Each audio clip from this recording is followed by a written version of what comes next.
The list, which was judged on the country's tax transparency, fair taxation and anti-BEPS measures, was decided at a meeting of finance ministers in Brussels with the aim to combat tax avoidance and evasion. South Korea, Mongolia, Namibia, Panama, Trinidad Tobago, Tunisia and the United Arab Emirates are among the 17 countries named and shamed on the bloc's first-ever tax blacklist. The EU said these countries had failed to show sufficient commitments that they would change their tax ways. Tooma, Tunisia Minister for Finance of Estonia, which currently holds the Council presidency, said, "This initiative is already proving its value, as numerous countries have worked to meet the deadline for making commitments on the basis of our criteria, but it is also important that we closely monitor the implementation of commitments made by our partners around the world." A further 47 states have been put on a grey list of countries that are not compliant with EU standards but have promised reforms to avoid being labeled as a tax haven.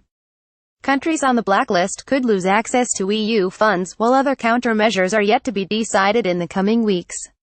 But the EU has been criticized for not including member states on the list, a number of which did meet the tax haven criteria set out by the Council. Oxfam's policy advisor Ollie Pearce said EU leaders let too many tax havens off the hook, and as a result there is less money available for healthcare, education and poverty reduction.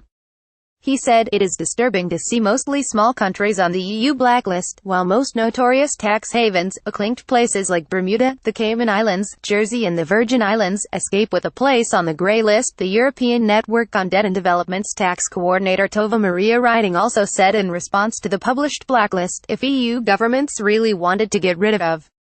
tax havens, they should be open about the fact that several EU member states, such as Luxembourg, Ireland and the Netherlands, also have to fundamentally change their behavior. Unless we put a stop to all tax havens, the problem is just going to move from one place to the other. The list of countries the European Council considered non-compliant jurisdictions were American Samoa, Bahrain, Barbados, Grenada, Guam, South Korea, Macau, Marshall Islands, Mongolia, Namibia, Panama, Lucia, Samoa, Trinidad Tobago, Tunisia, United Arab Emirates.